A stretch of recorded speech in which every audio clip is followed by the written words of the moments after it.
All views, opinions, expressions, and insinuations of the show, its hosts, and their guests do not reflect those of the network and its management. The network and its management do not make any warranties on the opinions, views, expressions, and insinuations presented by the show, its hosts, and/or their guests. The network and its management shall not be liable to any claims or dispute arising from any mentions, expressions, or views presented by the show, its hosts, and/or their guests.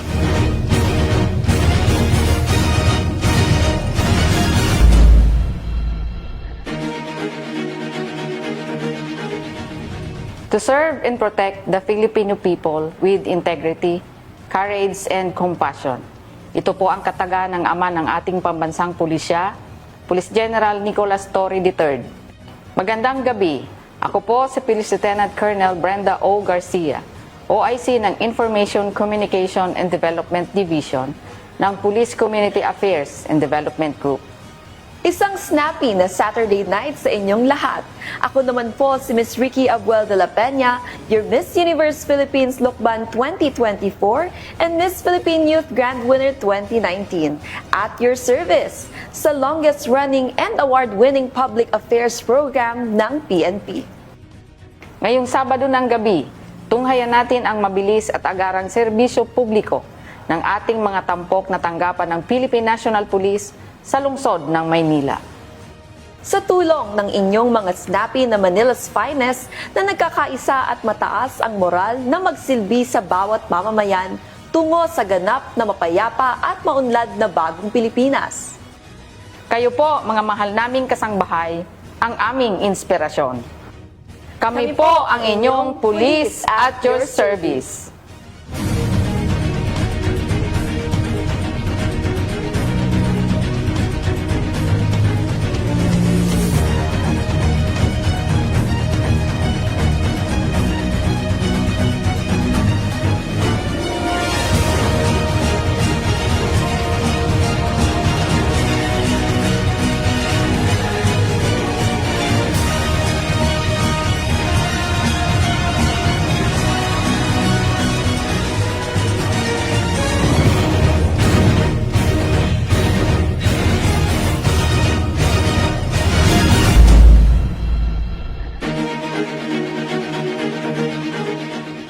Ang Manila's finest, ang mga snappy at magigiting na pulis Maynila ay naging tampok na ng iba't ibang pelikula dahil sa kanilang mga aksyon at nakaka-inspire na mga istorya ng kabayanihan at katapangan.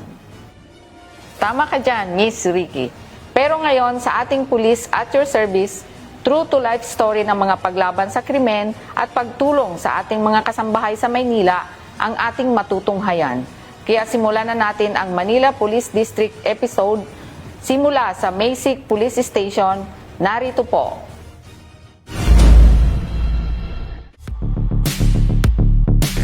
Para sa ika-13 taon ng Police at Your Service TV program, muling nirating ng Police at Your Service team ang isa sa pinakamasigasig na police station sa Kamaynilaan, ang Binondo o Maysik Police Station, upang alamin ang kanilang mabilis na tugon at aksyon ukol sa mga kasalukuyang programa ng pambansang pulisya tulad ng 5-minute police response, maging ang paglilinis o clearing operation sa mga lansangan at pamilihan ng Kalakhang, Maynila.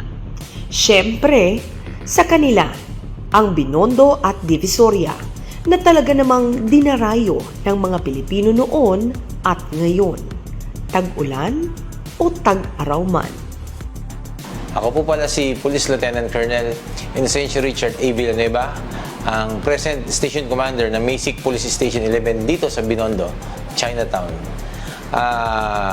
Kung konting background lang po, ito pong Chinatown ay may consider po natin na oldest Chinatown dito po sa buong mundo actually. So, ang area po na aming siniserbisyohan, pinoprotektahan, ay isa po sa mga tourist spot dito sa Kalakhang, Maynila. Considering po na marami pong restaurant dito na kinakainan, pinupuntahan ng mga tao at ng mga vloggers. Then may mga establishments din po tulad ng mga shopping malls. At yun, sikat po na Divisoria is nandito po rin sa area po namin. At yung Ongpin naman po, nandito rin po sa area. Malaking improvement sa part ng mga police natin. And yung feedback po kasi ng mga constituents natin dito at yung mga nasasakupan natin, ramdam na ramdam po nila yung presensya po ng ating kapulisan. Hindi lang po yan sa police visibility, pero yun nga po, yung sa 5 minutes response time. Alam nila na anytime na tatawag sila or magte-text, pupunta ang police within the span of 5 minutes. Sa utos po ng ating minamahal na Chief PNP, yung 5 minutes response time po natin ay araw-araw po natin ini-exercise dito. Nagsasagawa po tayo ng regular CIMEX dito sa police station natin, sa aming district level at sa regional level din po, until sa Kamkrami po. So, ano po palagi yan, nagiging daily basis na po namin yan. Sa station po namin, nagkakandak po kami ng almost 3 to 5 times na CIMEX po dito sa isang araw lang po. Ang mga programa at pag-uutos ni Police Lieutenant Colonel Inocencio Richard A. Villanueva kaugnay sa pagpapatrolya o maagap na police visibility para sa peace and order ng kanilang mga nasasakupan. Kasama na rito ang mga sumusunod: regular foot at mobile patrols, beat patrol system, barangay at establishment visitation, o plansita at checkpoints, pagmomonitor at pagbibigay ulat. 80-20 yung namin, yung 80% yung sa beat patrol, 20% lang dito sa police station. And yung 20% na yun is nagkakandak rin ng police visibility at beat patrolling with corresponding time yan. May mga schedule talaga sila. So, masasabi ko na halos lahat kami talaga dito ay bumababa sa community. Importante rin ang health, wellness and fitness ng bawat isang pulis sa Masic Police Station. Kaya naman nakatugon sila sa programang ito ni Chief PNP. Sa Masic Police Station, kanilang isinasagawa ang regular physical fitness training at ang weight monitoring and health assessment. Health is wealth nga kumbaga. Personal lookout na natin yan. Hindi tayo makakapag-perform ng maayos sa trabaho natin, hindi tayo makakapagserbisyo sa mga tao kung tayo mismo is may problema sa kalusugan. So, I think being healthy is number 1 priority natin ngayon. Lalo na sa sobrang stress na inaabot natin sa trabaho, then minsan nakakakain pa tayo ng mga unhealthy food. So, tingin ko yun lang yung panlaban natin sa mga ganyan, yung exercise lang yan.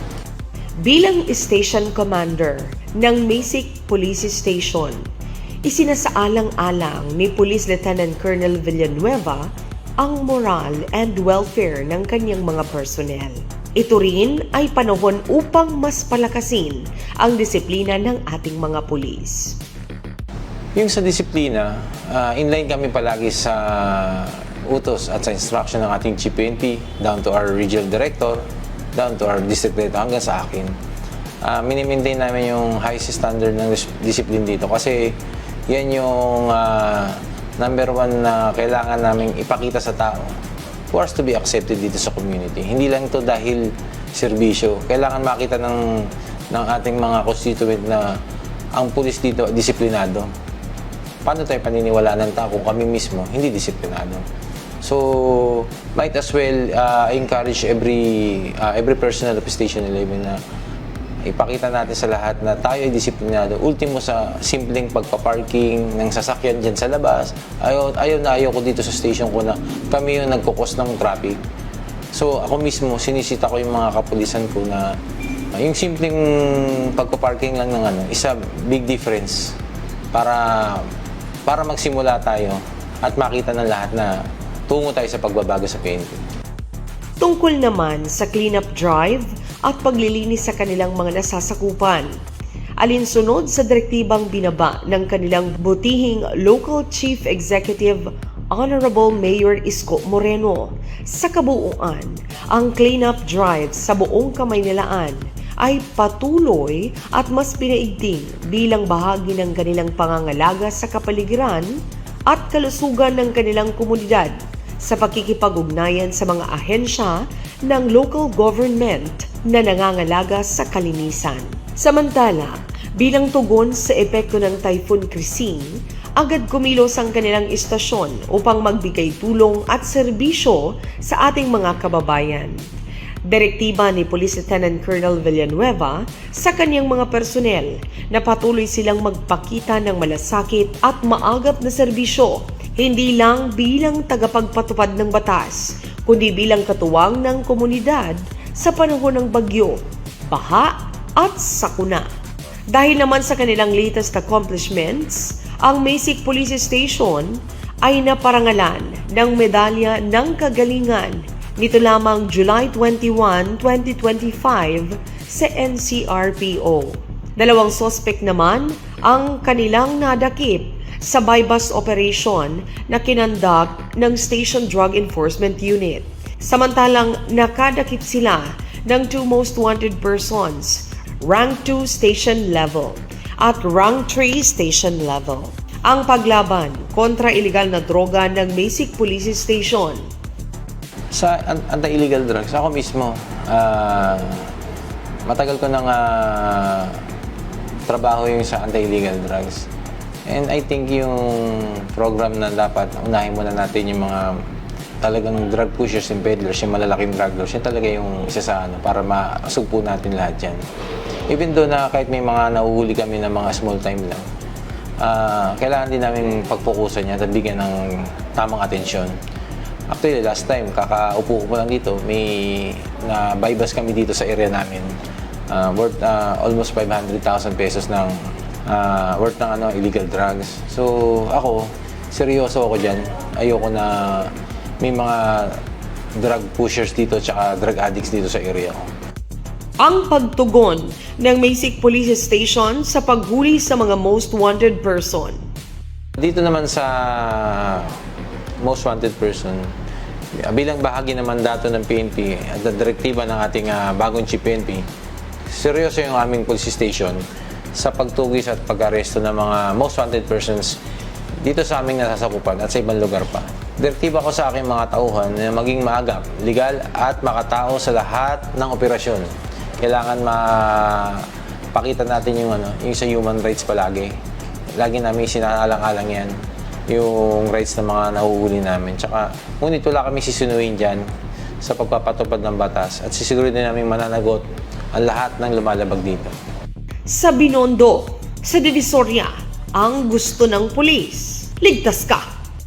Sa ating po mga taga-subaybay, maraming salamat po sa pagpalo po sa programa po ng ating Philippine National Police, yung Police at Your Service. Asahan po ninyo ang 100% na serbisyo namin sa mga tao. Hindi man dito sa Binondo, sa ibang parte pa ng buong bansa. Kami nga po ay Philippine National Police. Kahit hindi po ako naka-assign sa dyan, aakto pa rin po ako sa tawag ng tungkulin kahit saan po dito sa bansa. Muli, ako po si Police Lieutenant Colonel Inocencio Richard A. Villanueva, Station Commander ng Masic Police Station 11, Manila Police District. Sa bagong Pilipinas, ang gusto ng pulis, ligtas ka! Tutok lamang kayo mga kasambahay at magbabalik ang inyong Police at Your Service.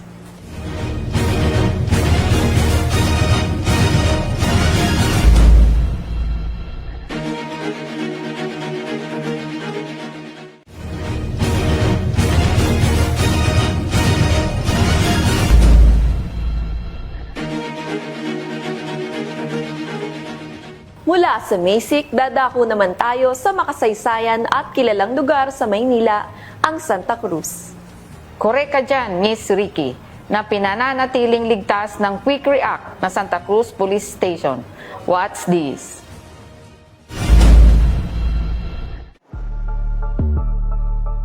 Isa ang Santa Cruz na parte ng ikatlong distrito sa lungsod ng Maynila na kilala sa mga makasaysayang istruktura, mayamang kultura at mga sikat na lugar tulad ng plaza at mga lumang kabahayan. Isa rin ito sa mga lugar sa Kamaynilaan na sobrang maraming tao dahil sa mga negosyo at pasyalan na matatagpuan dito. Sa dami ng mga makasaysayang lugar sa lungsod, maituturing na malaki ang tulong nito sa usapin ng trabahong nakalaan sa publiko, maging sa turismo, lalo na sa mga naninirahan dito.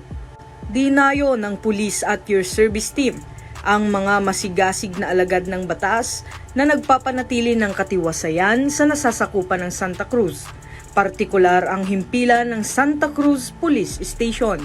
Dito ay nakapanayam namin ang kanilang station commander na si Police Lieutenant Colonel Rexon Layug at direkta niyang ibinahagi sa amin ang kanilang pagtugon sa mahigpit na direktiba ng hepe ng pambansang pulisya na si Police General Nicolas Deloso Torre III.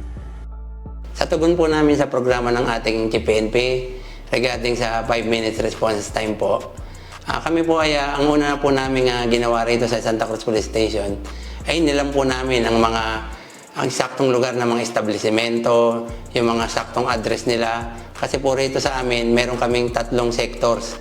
Kaya inalam po namin ang kanya-kanya nilang mga addresses para pagka nagbigay po ng 3 minutes response time ang ating PNP, ay alam kung sino ang dapat ang kumilos. Gayon din po ang pagsasanay po namin dito, araw-araw po. 3 beses ang araw, pati po sa madaling araw, nagsasanay po ang ating kapulisan ng Santa Cruz Police Station para ma-improve pa namin yung pag-responde namin sa 5 minutes response time po. Ibinida rin ni Police Lieutenant Colonel Layug ang ilan sa mga programa nila na may kaugnayan sa police presence and visibility na ipinatutupad sa buong nasasakupang lugar. Katulad po nga ng utos ng ating PNP, ng ating regional director, ng ating DD at ng aming mayor, yung pong mga pulis natin, inilatag po natin yan na halos karamihan po doon sa makikita sila ng tao sa Avenida po. Avenida, Recto, doon po sila nakatayo at meron po sila rong mga designated na point-to-point na area po nila na para mag-foot patrol at mag-motorcycle patrol, ganyan din po ng mobile patrol po. Maliban dito, mahigpit at seryoso rin ang kanilang pagtutok sa programang pangkalusugan at kaisipan ng bawat miyembro ng pambansang pulisya.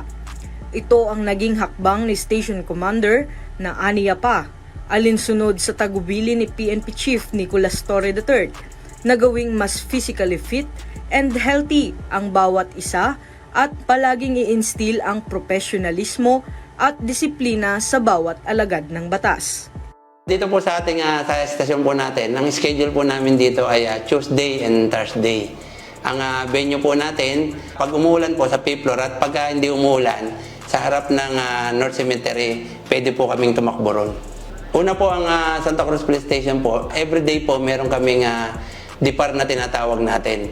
Nagpo-permission po ang mga pulis natin every shift at doon po inilalatag natin ang mga programa ng ating PNP, ng ating RD, ng ating DD at ng ating mayor upang malaman din po kung meron tayong mga pulis na lumilihis ng landas. So far naman po, mula nang ako yung naging station commander, wala pa pong pulis na ng Station 3 na na-involve sa katiwalian.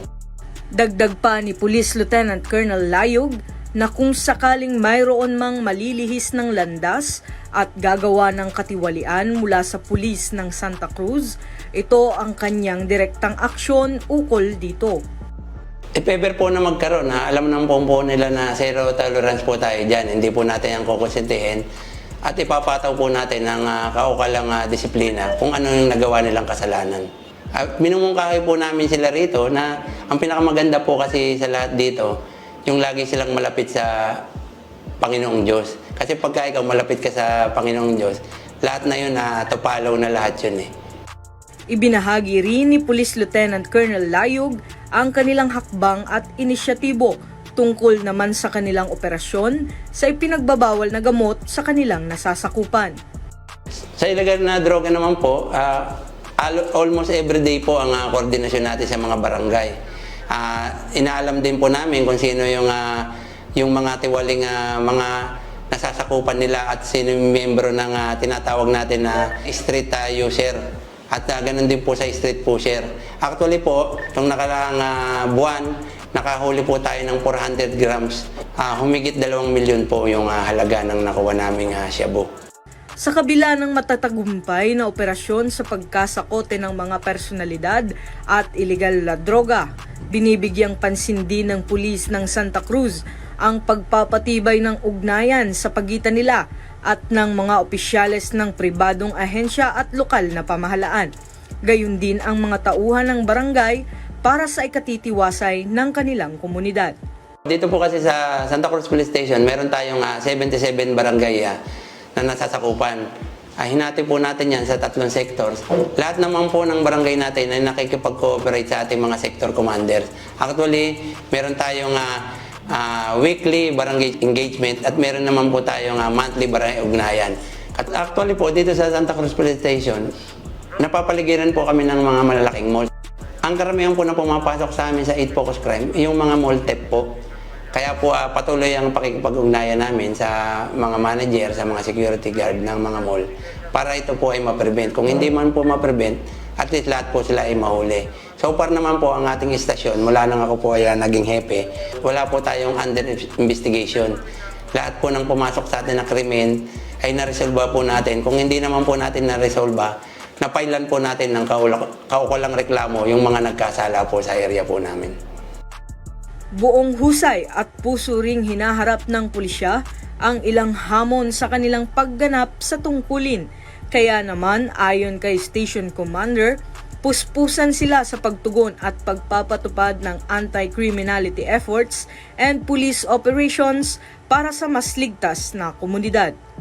Actually po, ang karamihan ng mga reklamo po, ang mga dinudrog sa atin ay sa pamamagitan na po ng 911. Sa mga malls naman po natin, almost weekly po, pumupunta po ang SCAD natin sa kanila. Ini-inform po sila ng mga bagong mga modus operandi ng mga possible na shoplifter.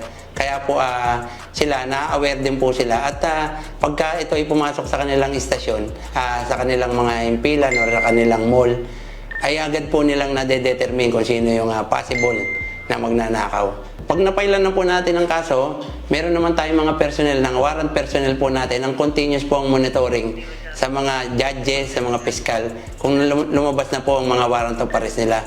Katulad po last week, nahuli po namin yung station most wanted na sa atin na actually ang ginawa niya ang krimen ng kidnapping sa lugar po ng La Trinidad, Benguet. Pero dito po sa area natin nagtatago. Kaya po siya ay nakuha ng ating warrant officer.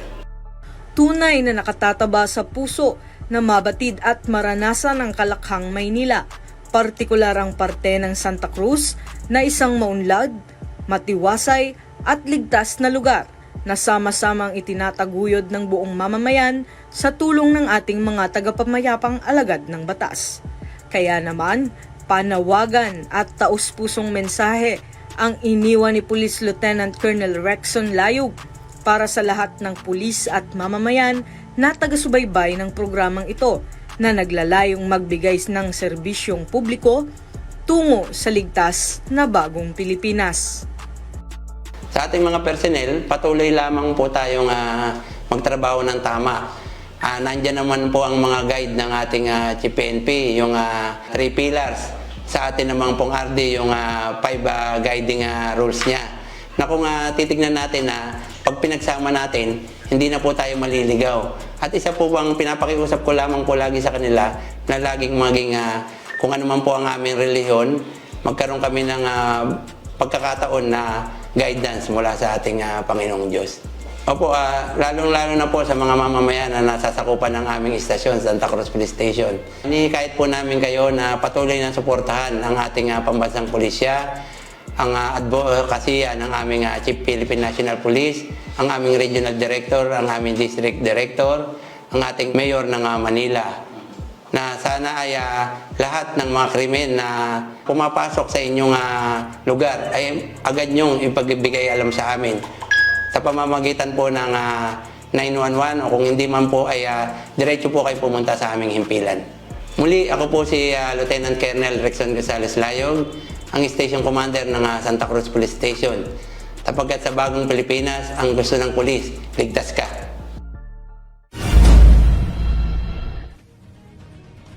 Ang ang Rizal Park na kung saan matatagpuan ang monumento ng ating pambansang bayani na si Gat Jose Rizal, ang makasaysayang National Museum at syempre ang one of the best sunset na makikita lamang sa Manila Bay.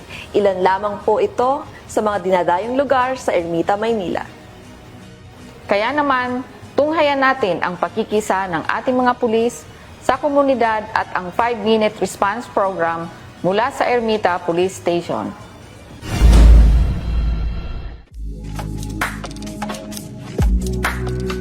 Isa sa mga syudad sa Pilipinas na mayroong pinakamalaking populasyon ang Maynila, kaya ito rin ay malaking hamon sa ating hanay ng pambansang pulisya kung papaano tutugunan ang pangangailangan sa seguridad ng mga Manilenyo.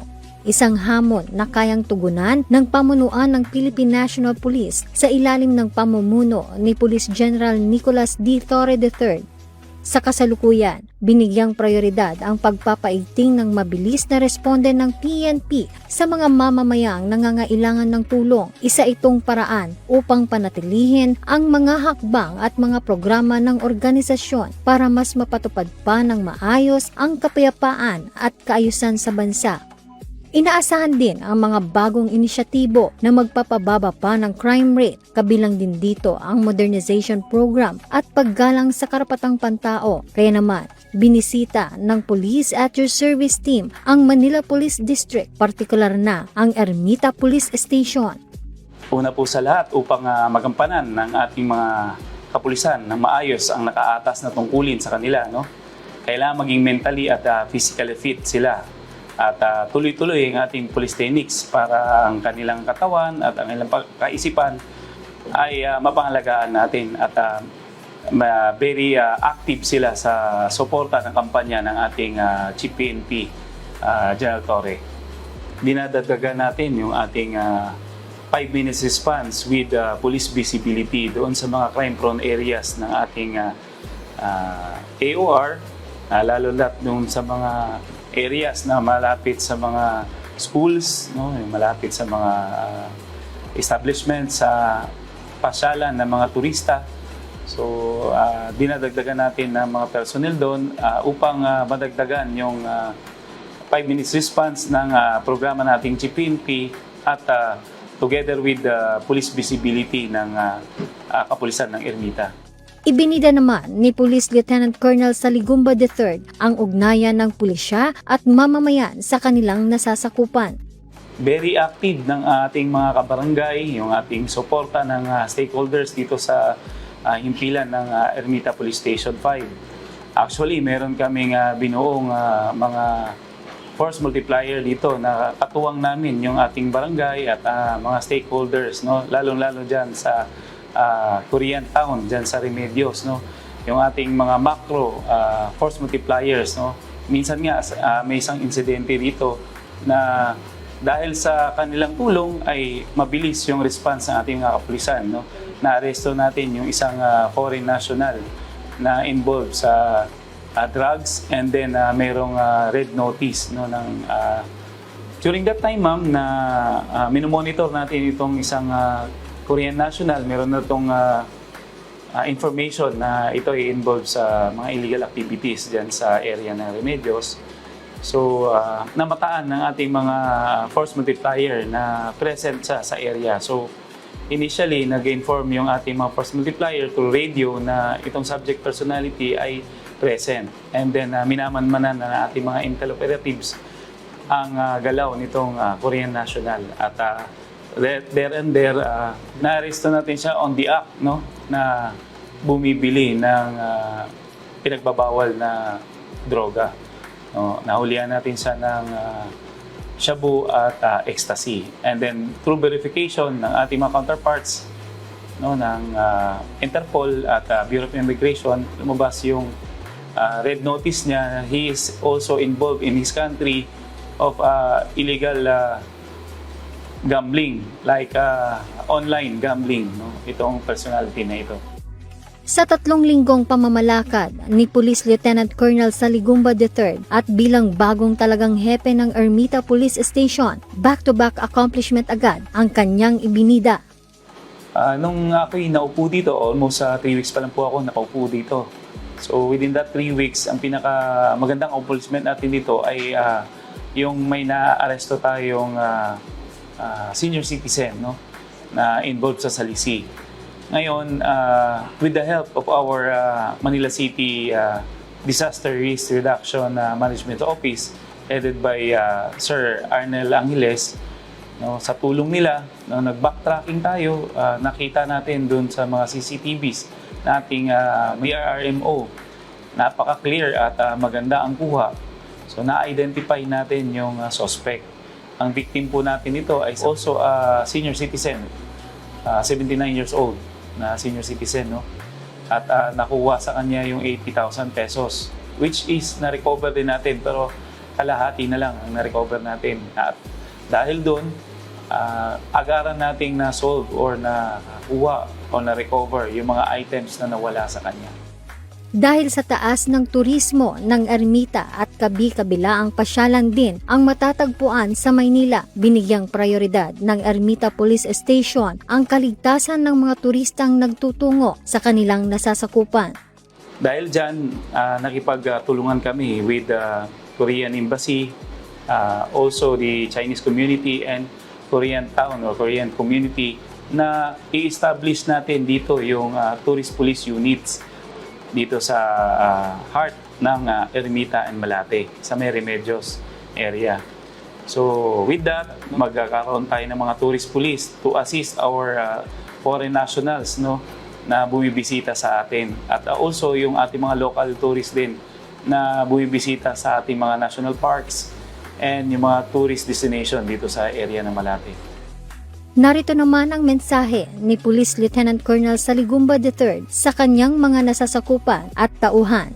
Sa lahat ng mga ating mga kapwa Pilipino at mga manonood, ako po si Police Lieutenant Colonel Alfonso P. Saligumba III. Nais ko pong iparating ang aking taus-pusong pasasalamat sa inyong patuloy na pagtangkilik at pagsuporta sa bawat pagkakataon na kayo ay nanonood. Kayo ay katuwang namin sa pagbibigay ng tama at makabuluhang impormasyon na mahalaga sa ating komunidad at sa buong bansa. Sa gitna ng mga pagsubok na ating kinakaharap, mahalaga ang pagkakaisa, malasakit at pagiging responsable sa bawat isa. Hinikayat ko na kayong maging mapanuri sa mga balitang inyong natatanggap at ipamahagi lamang ang mga ito kung ito ay totoo at makakatulong at sa ikabubuti ng lahat. Tayo ay mga Pilipino, matatag, matyaga at mapagmahal sa bayan. Sama-sama nating itaguyod ang kapayapaan at kaayusan para sa mas mapaunlad na kinabukasan. Sa pagkakaisa ng mamamayan at kapulisan, tagumpay ay makakamtan. Kaya saludo po ang Police at Your Service Team sa serbisyo ng Ermita Police Station. Muli, ako po si Police Lieutenant Colonel Alfonso P. Saligumba III, Station Commander ng Ermita Police Station 5, na sa bagong Pilipinas, ang gusto ng pulis, ligtas ka. Ito po ang bagong pulis sa bagong Pilipinas, tungo sa tunay na kaunlaran para sa bawat mamamayan. Kaya sama-sama nating itong kamtan sa pagbabalik ng inyong Police at your service.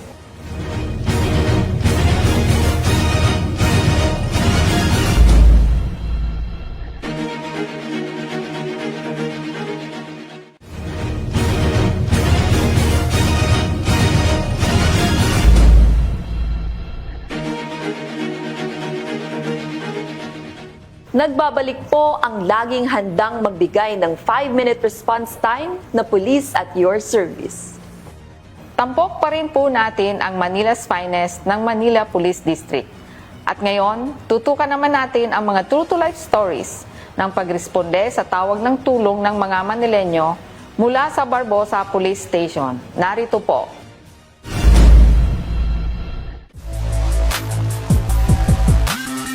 Sinadya naming puntahan ang makasaysayan at progresibong lungsod ng Maynila bilang kabisera ng Pilipinas. Kilala ito sa mayaman na kasaysayang kolonyal ng Espanyol. Bukod pa rito, may mga abalang lugar para sa pamimili at pagkain tulad ng Binondo, Chinatown at Divisoria. Dahil sa magandang pasyalan, hindi katakataka na dagsa ang mga tao dito, umaga man o gabi. Puno ng determinasyon at layunin, tampok sa Police at Your Service Team ang Barbosa, Manila, at dito namin nakapanayam si Police Lieutenant Colonel Arwen De Silva Nacional, ang bagong nakatalagang hepe ng Barbosa Police Station 14. Buong galak niyang inilahad ang pangunahing impormasyon mula sa istasyon ng pulisya sa Barbosa. Tampok ang kanilang mga epektibong programa na binuo ayon sa direktiba ni PNP Chief Police General Nicolas D. Torre III.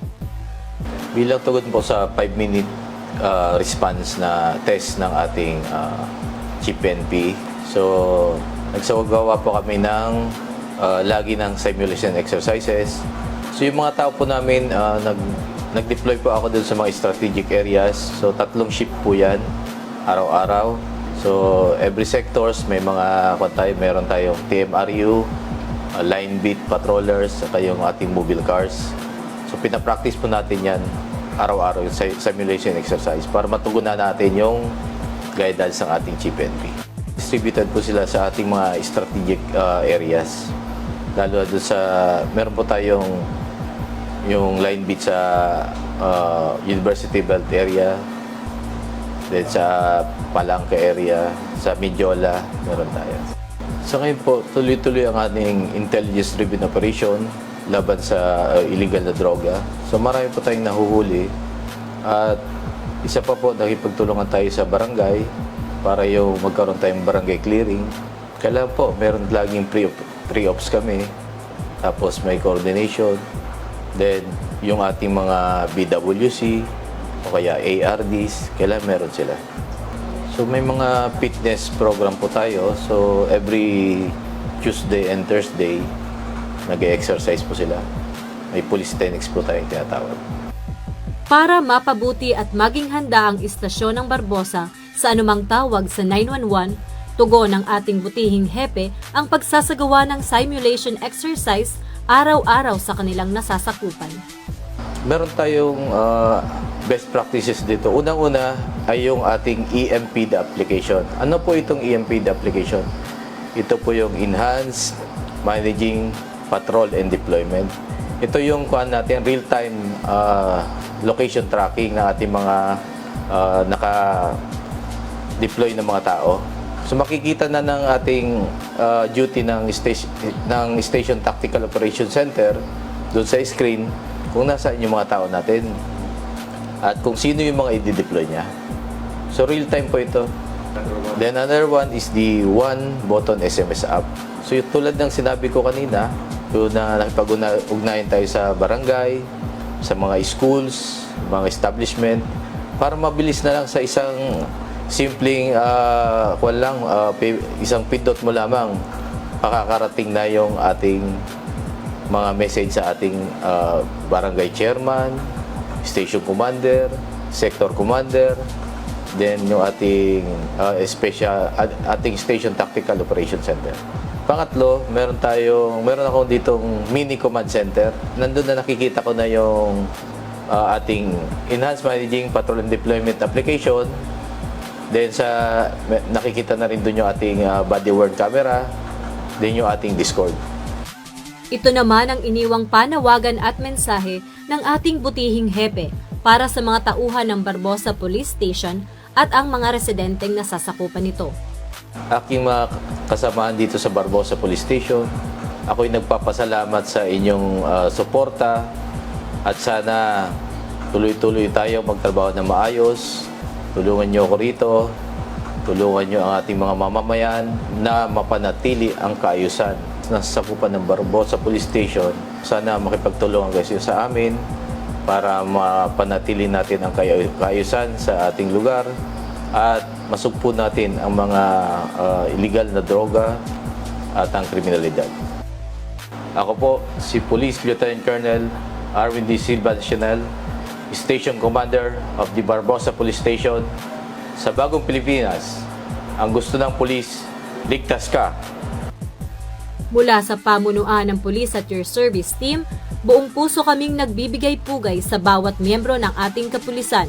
Ang inyong patuloy na paglilingkod at matinding sakripisyo para isakatuparan ang inyong tungkulin ay ang haligi ng kapayapaan at kaayusan ng ating nararanasan sa bansa.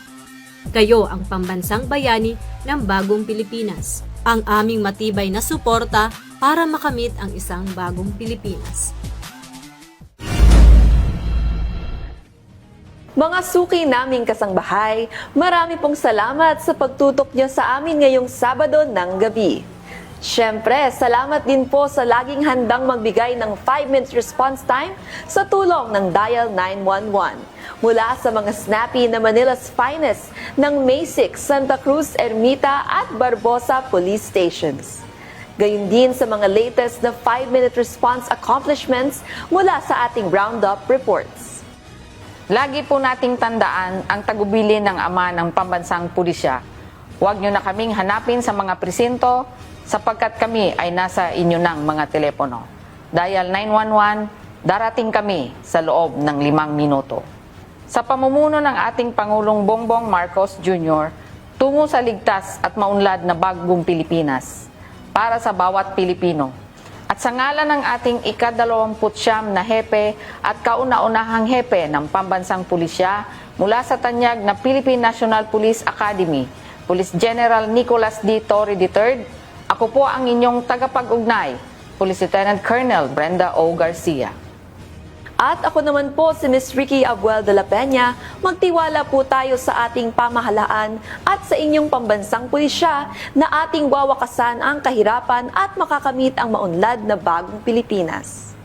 Ang inyong pulisya ay araw-araw na nagsisikap upang masiguro ang inyong kaligtasan at handang ibigay ang nag-iisang buhay para sa bayan.